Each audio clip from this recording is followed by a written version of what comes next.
उनमें से 3 ने शास्त्रों का अध्ययन तो किया था, किंतु वे बुद्धिहीन थे। 4 में से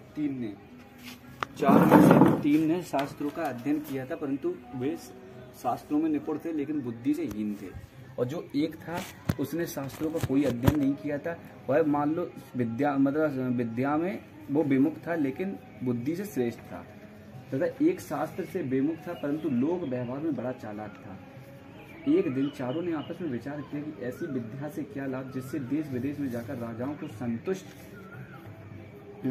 करके धन न कमाया जाए, अतः धन कमाने के निमित्त कहीं चलना चाहिए, तो पूर्व दिशा में चलना अधिक लाभप्रद होगा। यह निश्चय करके वे चारों धनोपार्जन के लिए चल पड़े। कुछ मार्ग चलकर उनमें सबसे बड़ा बोला, बंधुओं, हमें जो चौथा मूर्ख है वह केवल लोक व्यवहार में चालाक या पटु है। राजाओं का दान विद्या के अभाव में केवल बुद्धि से नहीं मिलता। मैं अपनी कमाई से इसे हिस्सा नहीं लूंगा। अच्छा तो यह होगा कि यह घर लौट जाए। उसकी यह बात सुनकर द्वितीय ने कहा, अरे सुबुद्धि, तुम्हें अपने घर लौट जाओ क्योंकि तुम्हारे पास कोई विद्या नहीं है। तब तीसरे ने कहा, भाई मेरे विचार से ऐसा करना उचित नहीं है, क्योंकि हम लोग बचपन से ही एक साथ खेले हैं, अतः इसको भी चलने देना चाहिए। हमारे कमाए हुए धन में से यह भी हिस्सा ले लिया करेगा।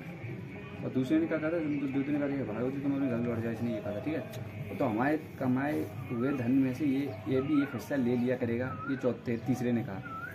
क्योंकि कहा भी गया है कि जो साधारण वेश्या की तरह पथकों के उपयोग में नहीं आ सकती तथा केवल पतिव्रता पुत्रवधू के समान एक ही व्यक्ति के उपभोग की वस्तु उस लक्ष्मी से क्या लाभ। यह अपना यह पराया, इस प्रकार का विचार संकुचित भावना के व्यक्ति करते हैं। उदार व्यक्तियों के लिए समस्त संसार ही अपना परिवार है। कौन सी कहानी है? सिंहकारक मूर्ख ब्राह्मण। सिंहकारक मूर्ख ब्राह्मण इसमें नहीं है। हाँ। अपने परिवार, अतः इसको भी चलने दो, ठीक है। उन्होंने कहा कि मतलब यहाँ तक रुको, तुम्हें पूछूंगा। तुम वैसा स्वीकार कर लेने पर मार्गों में जाते हुए जंगल में कुछ हड्डियाँ देखी। तब एक ने कहा, अरे आज अपनी विद्या की परीक्षा कर ली जाए, या यहाँ कोई मरा हुआ प्राणी है, विद्या के प्रभाव से इसको जलाया जाए। मैं हड्डियों को एकत्रित करता हूँ। यह कहकर उसने उत्सुकता पूर्वक हड्डियों को इकट्ठा किया। दूसरों ने हड्डियों में चाम, मांस एवं खून का संचार किया, मांस, खून और चाम का। इसके बाद जब तीसरे ने उसमें प्राण संचार करना प्रारंभ कर दिया, तब चतुर्थ मूर्ख सुबुद्धि ने उसे रोकते हुए कहा, सुबुद्धि नाम है, ध्यान रखिए, चतुर्थ का क्या नाम है? सुबुद्धि ने उसे रोकते हुए कहा, अरे आप रुकिए, यह शेर बनाया जा रहा है, यदि तुमने इसको जला दिया तो यह हम सबको मार डालेगा। इस प्रकार उसके कहने पर जलाने वाला बोला, अरे मूर्ख, तुम्हें धिक्कार है, मैं अपनी विद्या को निष्फल नहीं कर सकता। तब मना करने वाले ने कहा, अरे थोड़ी देर ठहरो, जब तक मैं इस वृक्ष पर चढ़ जाता हूँ तुम अपनी विद्या का प्रयोग करना। उसके पेड़ पर चढ़ जाने के बाद उसने जो ही उस सिंह को में प्राण का संचार किया, तू ही उठकर सिंह ने तीनों पंडितों को मार डाला। भाई इसमें पंडितों की ऐसी तेजी करी न विष्णु शर्मा ने, उत्कल त्रिपाठी उत्कल त्रिपाठी सब देखते रहते थे बेचारे। मैं कहता था भाई पंडितों की, मैं तो आगे बैठता था मैं अपने बगल से देवनागरी से कहता, देवान से, भाई इसमें पंडितों की बड़ी ऐसी थी भाई, वो सुनते थे साले कान लगा के। दोनों वो पंडित है ना, दोनों? हाँ दोनों, आशुतोष भी आगे बैठता था, वो भी पंडित है। हाँ भाई। उसके पेड़ पर पड़ जाने के बाद उसने जो ही सिंह को प्राण संचार किया, तू ही उठकर सिंह ने तीनों मूर्ख पंडितों को मार डाला और वह सुबुद्धि पेड़ से उतरकर अपने घर चला गया। इसलिए कहा जाता है, कहता है, विद्या वैसी अच्छी नहीं है, वैसी मतलब क्या, वैसी विद्या अच्छी नहीं, अब तो बुद्धि अच्छी। अतः विद्या से बुद्धि उत्तम है। इसके बाद सुब्रत सिद्धि ने कहा, शास्त्रों में कुशल रहने पर भी लोक व्यवहार से अनभिज्ञ व्यक्ति उसी प्रकार उपवास के पात्र होते हैं जैसे भी लोक व्यवहार से हीन मूर्ख पंडित बने थे। तब चक्रधर ने पूछा, यह कैसे? तो सुब्रत सिद्धि ने कहा, मूर्ख पंडित, देख रहे हो, अब ये मूर्ख पंडित नाम आ रहा है इसी में।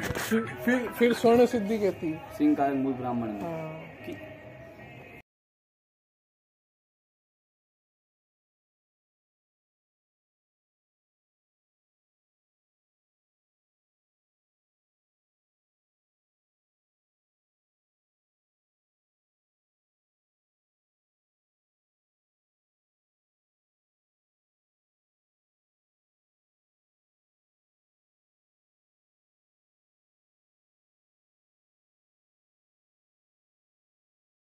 सलाह की कि ऐसी विद्या से क्या लाभ जिससे कि राजाओं को संतुष्ट करके धन न कमाया जाए।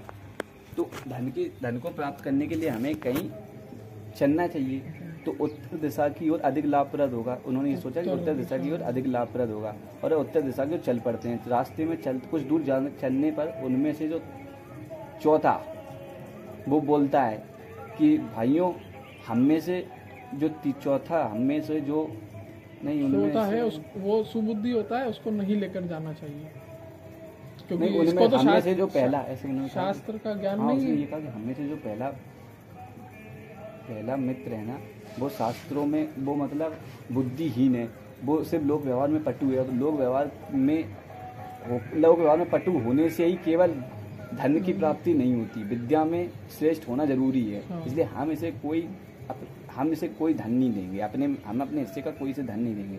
तो उसमें से तीसरा होता है वो भी यही बोलता है कि भाई सुबुद्धि तुम अपने घर चले जाओ, तुम कोई विद्या तुमने प्राप्त नहीं की है। तो उनमें से लेकिन एक जो बचा रहता है वो वो बोलता है तीसरा कि वाला ये बचपन से हमारे साथ वो है, कहता भाइयों, मित्र है। हाँ भाइयों नहीं, इसको अपने साथ ले आना चाहिए, क्योंकि ये बचपन से ही हम लोग एक साथ खेलें तो हम में से जो भी धन कमाएंगे एक एक हिस्सा इसको दे दिया करेंगे।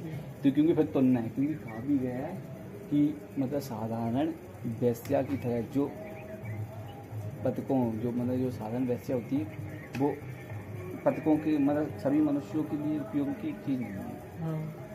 वो मतलब जो कुलवधू होती है उनकी एक पुरुष की चीज़ रहती है। ऐसी लक्ष्मी से क्या लाभ, पहला ये। और दूसरा है कि जो ये अपनाया है ये पराया है, ऐसी प्रकार की जो भावना जो रखते हैं विचार संकुचित लोग रखते हैं अपने लिए, तो समस्त संसार ही अपना है। मतलब जो उदार व्यक्ति होते हैं उनके लिए समस्त संसार ही अपना है। ये उन्होंने किया, फिर उसके बाद वो चल पड़ते हैं। चलने पर जंगल मिलता है, जंगल में कुछ है तो जंगल में चलता है, तो उनमें से एक जो होता है वो ये कहता है कि चलो आज अपनी विद्या का परीक्षण किया जाए। तो वो दूसरा जो होता है वो हड्डियों को बटोरता है, एकत्र करता है। नहीं पहला ही वाला जो होता है वो हड्डियों को एकत्रित करता है, दूसरा उसमें मांस चार और रक्त का संचार करता है, और तीसरा जो होता है उसमें प्राणों को डालता है कि वो सुबुद्धि उसको कहता है कि भाई रुक जाओ, क्योंकि ये जो तुम जिस सिंह को जलाया जा रहा है अगर तुम इसको जला दिए तुम्हें मार देगा। तो वो कहता है कि अरे मूर्ख धिक्कार है, मैं अपनी विद्या को मतलब हमें खराब नहीं होने नहीं, मैं अपनी विद्या व्यर्थ नहीं जाने दे, व्यर्थ नहीं जाने दे सकते। तो कहता है कि ऐसा काम हाँ ठीक है, वो कहता है ठीक है फिर तो मेरे को मैं चढ़ जाने दो, हाँ व्यर्थ पे चढ़ जाने, उसके बाद तुम अपनी विद्या का परीक्षण करना। तो वो कैसे- चढ़ जाता है। हाँ, और ये इसकी इसको मार देते हैं। हाँ, तो ये इसका मेन ये वो है कि मतलब हमें कि यहाँ पर ये मतलब ये बताया जा रहा है समरी के रूप में कि खाली विद्या में श्रेष्ठ होकर हाँ। बुद्धि से हीन। मतलब बुद्धि श्रेष्ठ है विद्या से, हाँ, इसमें ये बताया जा रहा है कि विद्या में सिर्फ श्रेष्ठ बुद्धि बुद्धि होती है।